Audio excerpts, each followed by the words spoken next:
ಈ ಹಣ್ಣು ಯಾವುದು ಎಂದು ನೀವು ಊಹಿಸಬಲ್ಲಿರಾ? ನಿಮಗೆ ಗೊತ್ತಾದರೆ ಇದು ಯಾವ ಹಣ್ಣು ಎಂದು ನನಗೆ ಕಮೆಂಟ್ ಮಾಡಿ ಹೇಳಿ. ಈ ಹಣ್ಣು ದೇವನಹಳ್ಳಿಗೆ ಫೇಮಸ್ ಆಗಿರುವಂಥ ಹಣ್ಣು.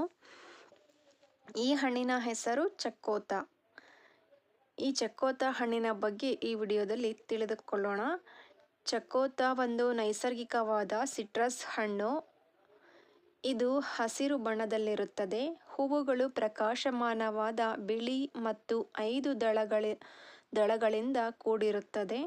ಈ ಹೂವು ಆಹ್ಲಾದಕರವಾದ ಸುವಾಸನೆಯನ್ನು ಹೊಂದಿರುತ್ತದೆ ಹಾಗೂ ಈ ಹೂವುಗಳನ್ನು ಸುಗಂಧ ದ್ರವ್ಯಗಳನ್ನು ತಯಾರಿಸಲು ಬಳಸಲಾಗುತ್ತದೆ. ಈ ಹಣ್ಣನ್ನು ಸಿಕ್ಕಿದಾಗ ನೀವು ಖಂಡಿತ ಇದರ ರುಚಿಯನ್ನು ಒಮ್ಮೆ ನೋಡಲೇಬೇಕು. ಈ ಹಣ್ಣು ಹುಳಿಯಾಗಿ ಸಿಹಿಯಾಗಿ ಮಿಶ್ರ ರುಚಿಯಿಂದ ಕೂಡಿರುವಂತಹ ಹಣ್ಣು. ಇದಕ್ಕೆ ನೀವು ಖಾರದ ಪುಡಿ ಉಪ್ಪು ಮಿಕ್ಸ್ ಮಾಡಿಕೊಂಡು ತಿಂದರೆ ತುಂಬ ರುಚಿಯಾಗಿರುತ್ತದೆ. ಆಯುರ್ವೇದದ ಪ್ರಾಚೀನ ಭಾರತೀಯ ಔಷಧ ಪದ್ಧತಿಯಲ್ಲಿ ಎಲೆ ಮತ್ತು ಹೂವಿನ ಅಂಶಗಳನ್ನು ಹೆಚ್ಚು ಬಳಕೆ ಮಾಡ್ತಾ ಇದ್ರು.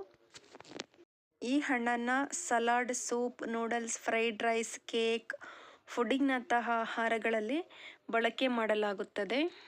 ಈ ಹಣ್ಣಿನಲ್ಲಿ ಯಥೇಚ್ಛವಾಗಿ ಸಿ ವಿಟಮಿನ್ ರಿಚ್ ಆಗಿರುವುದರಿಂದ ಇದು ಆರೋಗ್ಯಕ್ಕೆ ತುಂಬ ಒಳ್ಳೆಯದು.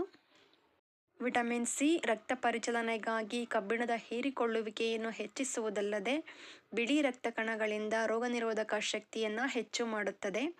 ಇದರ ಜೊತೆಯಲ್ಲಿ ಹಣ್ಣಿನಲ್ಲಿರುವ ಆಂಟಿ ಆಕ್ಸಿಡೆಂಟ್ ಗುಣಗಳು ಆರೋಗ್ಯವನ್ನು ವೃದ್ಧಿಸುವಲ್ಲಿ ಸಹಾಯ ಮಾಡುತ್ತದೆ.